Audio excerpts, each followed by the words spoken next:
Hey guys, welcome to government jobs Gyan YouTube channel. Guys, आज की इस वीडियो में हम बात करेंगे जेपीएससी जेईटी के new notification online form apply process के बारे में। जी हाँ दोस्तों, झारखंड पब्लिक सर्विस कमीशन ने झारखंड एलिजिबिलिटी टेस्ट जेईटी 2025 के लिए नोटिफिकेशन रिलीज किया हुआ है। कैसे आप इस टेस्ट में पार्टिसिपेट करने के लिए अपने फॉर्म अप्लाई कर सकते हो बिना कोई मिस्टेक किए हुए, इसकी पूरी जानकारी हम आपको स्टेप बाय स्टेप रजिस्ट्रेशन से लेकर प्रिंट तक इस वीडियो में देंगे। बस आपको इस वीडियो को स्किप किए बिना शुरू से लेकर एंड तक देखना है।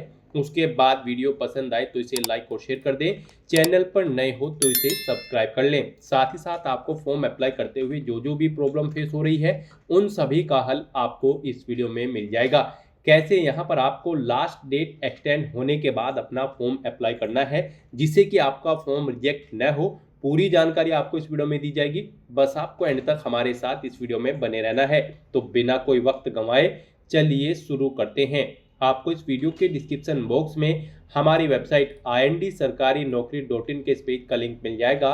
यहाँ पर आपको इस टेस्ट के रिगार्डिंग सभी डिटेल्स प्रोवाइड कर दी गई है। झारखंड पब्लिक सर्विस कमीशन ने झारखंड एलिजिबिलिटी टेस्ट जेईटी के लिए नोटिफिकेशन रिलीज किया हुआ है। इस टेस्ट के तहत आप असिस्टेंट प्रोफेसर और पीएचडी में एडमिशन ले सकते हैं और असिस्टेंट प्रोफेसर की पोस्ट पर आप रिक्रूट हो सकते हैं। यहाँ पर इसके लिए फॉर्म 16 सितंबर 2025 से स्टार्ट हो गए थे। लास्ट डेट 6 अक्टूबर 2025 थी, जिसको बढ़ाकर अब 30 अक्टूबर 2025 किया गया है। अब यहाँ पर डेट बढ़ने के बाद कैसे आप अपने फॉर्म अप्लाई करोगे, इसकी पूरी जानकारी आपको इस वीडियो में दी जाएगी। फीस पेमेंट की लास्ट डेट 31 अक्टूबर 2025 है। फॉर्म में करेक्शन अब आप 1 से 3 नवंबर 2025 के बीच में कर सकते हो। एजुकेशनल क्वालिफिकेशन की अगर बात करें तो इस टेस्ट में पार्टिसिपेट करने के लिए आपके पास मास्टर डिग्री होनी चाहिए। रिलेटेड सब्जेक्ट के अंतर्गत 55% मार्क्स के साथ आयु सीमा नहीं है। जनरल कैंडिडेट को 575 रुपये फीस जमा करानी है। BC EWS को 300, SC ST PH और थर्ड जेंडर को 150 रुपये फीस के रूप में जमा कराने होंगे, जो कि आप ऑनलाइन मोड से जमा करा सकते हो। सिलेक्शन आपका झारखंड एलिजिबिलिटी टेस्ट की परफॉर्मेंस के आधार पर होगा। आप ऑनलाइन मोड में अप्लाई कर सकते हो। उसके लिए आपको इस पेज को नीचे स्क्रॉल डाउन करते हुए इंपॉर्टेंट लिंक सेक्शन में आना है।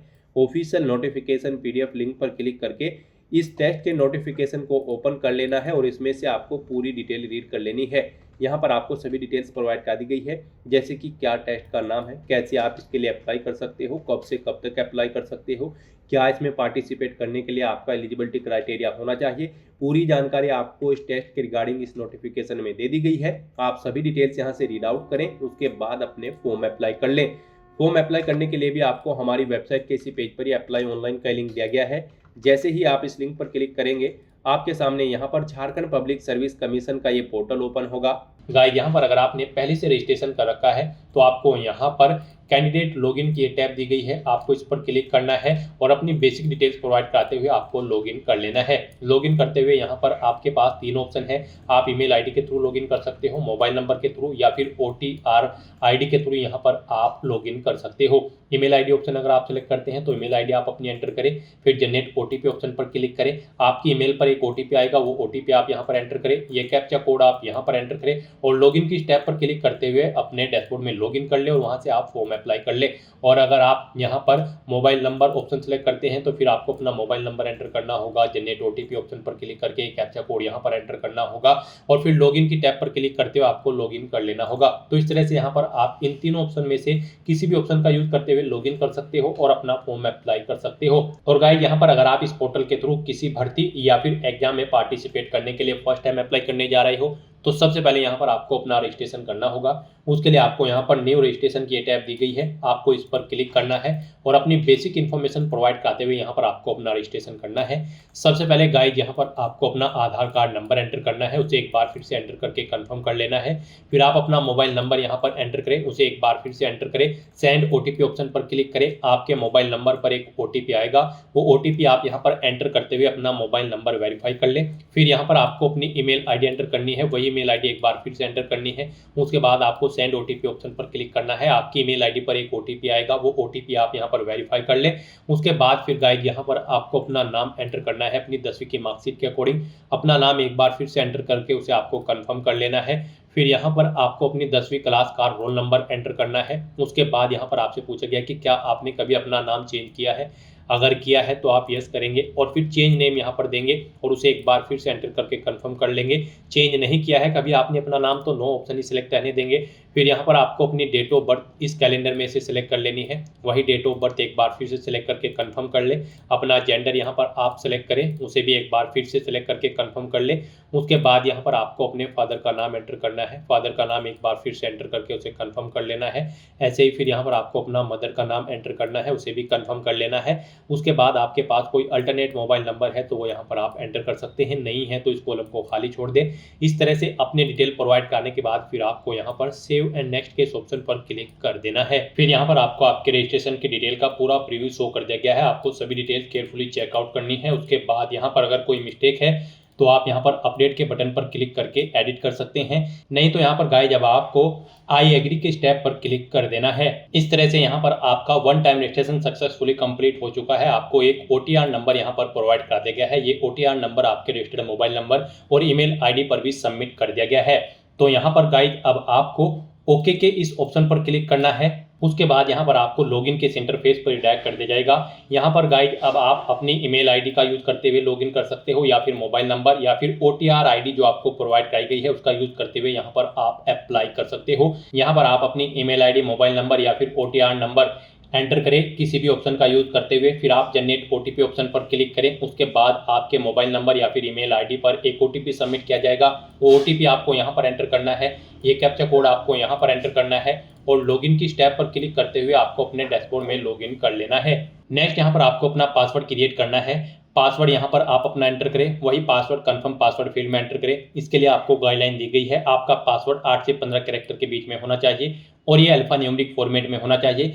मीन्स आपके पासवर्ड में कम से कम एक अपर केस कैरेक्टर, एक लोअर केस कैरेक्टर, एक इंटीजर नंबर और एक स्पेशल कैरेक्टर जैसे कि @ या फिर डॉलर होना चाहिए। तो इस फॉर्मेट में यहाँ पर आपको अपना पासवर्ड रेडी करना है और उसके बाद फिर गाइस यहाँ पर आपको सबमिट के ऑप्शन पर क्लिक कर देना है। इस तरह से यहाँ पर आपका पासवर्ड चेंज हो जाएगा सक्सेसफुली। उसके बाद गाइस यहाँ पर आपको ओके के इस ऑप्शन पर क्लिक करना है और फिर आपको दोबारा से लॉगिन के इंटरफेस पर डायरेक्ट कर दिया जाएगा। अब आप यहाँ पर दोबारा से ईमेल आईडी के थ्रू लॉगिन कर सकते हो या फिर मोबाइल नंबर के या फिर OTR आईडी के थ्रू यहाँ पर आप लॉगिन कर सकते हो। OTR आईडी अगर आप ऑप्शन सेलेक्ट करेंगे तो फिर यहाँ पर आपको अपनी OTR आईडी एंटर करनी है, अपना पासवर्ड आपको एंटर करना है जो पासवर्ड आपने अभी क्रिएट किया है, ये कैप्चा कोड आपको यहाँ पर एंटर करना है और उसके बाद फिर आपको यहाँ पर लॉगिन की स्टेप पर क्लिक कर देना है। फिर आपके सामने कुछ इस तरह से इंटरफेस ओपन होगा। अब यहाँ पर आपको अपना फोटो और सिग्नेचर अपलोड करनी है, उसके बाद आपको अपनी कुछ डिटेल और प्रोवाइड करनी है, फिर आपको अपनी क्वालिफिकेशन और एक्सपीरियंस की डिटेल देनी है, फिर फॉर्म का प्रीव्यू चेकआउट करते हुए आपको अपना फॉर्म सबमिट कर देना है।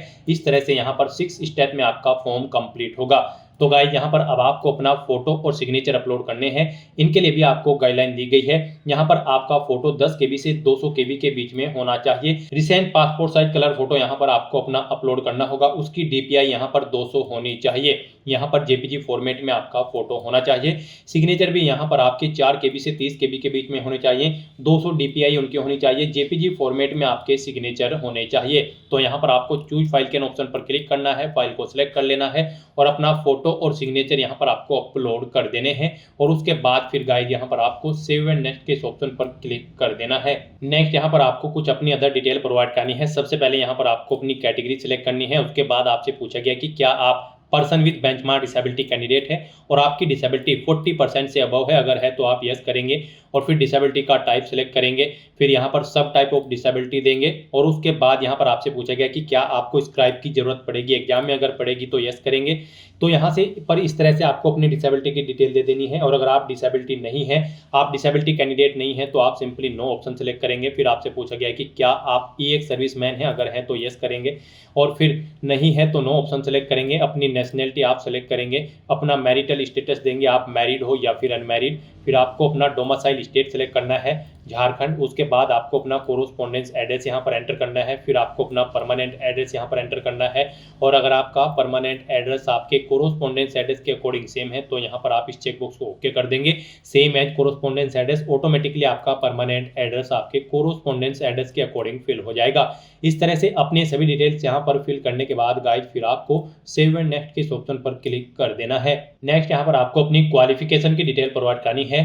गाइस यहाँ पर इस एलिजिबिलिटी टेस्ट में पार्टिसिपेट करने के लिए आपके पास पोस्ट ग्रेजुएट डिग्री होनी चाहिए रिलेटेड सब्जेक्ट के अंतर्गत, जिसके तहत यहाँ पर आप पीएचडी में एडमिशन लेना चाहते हैं या फिर असिस्टेंट प्रोफेसर की पोस्ट पर आप जॉब करना चाहते हैं, तो यहाँ पर आपको अपनी 10वीं क्लास से लेकर पोस्ट ग्रेजुएशन तक की डिटेल प्रोवाइड करा देनी है। तो सबसे पहले यहाँ पर आपको एग्जाम का नाम सेलेक्ट करना है जिसकी डिटेल आप प्रोवाइड करने जा रहे हैं। जैसे कि सबसे पहले आपको 10वीं क्लास की डिटेल देनी है, फिर यहाँ पर आपको हाई स्कूल ऑप्शन सेलेक्ट करना है, सब्जेक्ट या स्ट्रीम देने हैं जिसमें आपने अपनी 10वीं क्लास पास आउट की है, इंस्टीट्यूट का नाम या फिर कॉलेज का नाम देना है, बोर्ड का नाम देना है जिससे आपने अपनी 10वीं क्लास पास आउट की है। फिर यहाँ पर आप कंप्लीट कर चुके होंगे तो यहाँ पर आपको कंप्लीट ऑप्शन सेलेक्ट करना है, पासिंग मंथ यहाँ पर आपको सेलेक्ट करना है। उसके बाद गाइज यहाँ पर आपको अपना पासिंग ईयर सेलेक्ट करना है, कब आपने पास आउट किया है अपनी 10वीं क्लास को। फिर यहाँ पर आपने कितने % मार्क्स ऑब्टेन किए हैं 10वीं में वो आपको एंटर करने हैं।